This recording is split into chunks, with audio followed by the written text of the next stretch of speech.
Hey, I'm the finance guy. Today we're going to be talking about indexes. Give me a like if you like rhinos.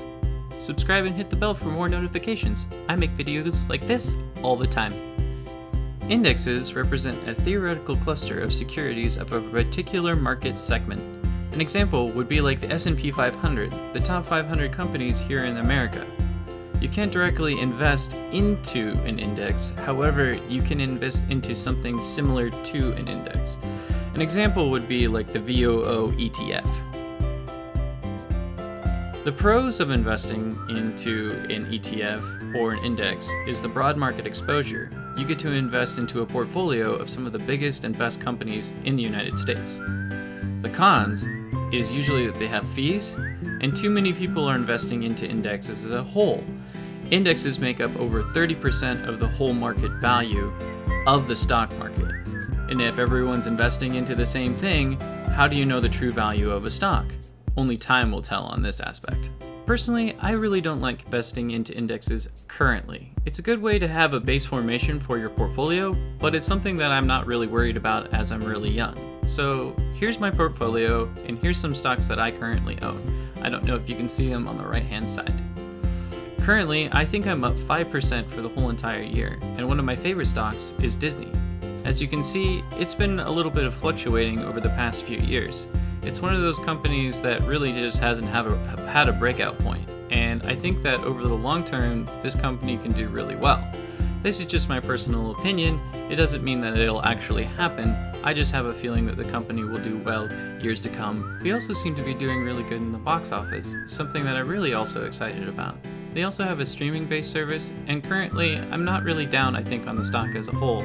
It just happens to go and fluctuate a little bit, and it seems to hold around the $100 point, something that's been happening with the stock for a long period of time. So, that's just my take on Disney, and I think it's going to be quite successful years to come. Let's look at another company I'm interested in. This is Kinder Morgan. Kinder Morgan is one of those companies that's been around for a little while that has a broad-based spectrum when it comes to their pipelines and oil. Currently, oil has come down quite a bit in price due to fracking, something that has been very detrimental to the oil industry for some time. I don't think that oil is going to go away anytime soon, just because I don't think everyone's going to be able to move into electric cars right away, as cars are quite expensive, and people are still going to be able to use the cars that they currently have for a little bit longer. Something to consider when investing into the stock is that there's a lot of taxation and laws that are going into what makes Kinder Morgan successful, so we'll see how that pans out for the years to come. Let's look at another stock. This is Coca-Cola, and I'm sure a lot of people have, a lot of love for Coca-Cola or a lot of hate for Coca-Cola. Personally, I like Coca-Cola for my own personal reasons, and it was one of the first investment stocks that I wanted to acquire when I started my portfolio, just because I wanted to start with something that I think will be around for still a very long time. This company has been around for a really long time, and I think it will continue to do so years from now.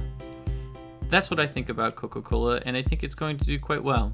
My largest holding is in Yamana Gold, and a lot of people are probably wondering why you would have such a large holding in a company that has been so unsuccessful as of late. And the reason being is that this company has suffered a lot due to the price and fluctuation of gold and silver, but I still think that the mine is going to do really good here in the coming years with the ramp up of their new mine in Cerro Moro. Currently, the stock is fluctuating quite a bit. It seems to hold around the $2.50 point, and it's the only penny stock that I currently own.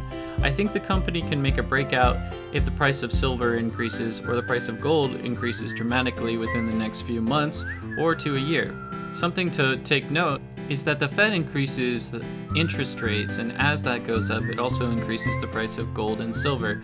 Something that I think is also to take note of is that silver has been down on a bottom for some time, and I think it's highly undervalued. I think the true price of silver should be at least over $20, and currently I think it sits around the $16 mark. Allstate is a company that I've held for a very long time. It's been around almost as long as I've been alive when my mother purchased this stock back when I was little.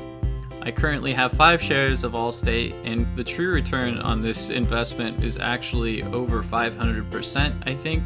So it's quite a crazy return from when my mother purchased the stock, and it has been given to me and it's been held into my portfolio for some time.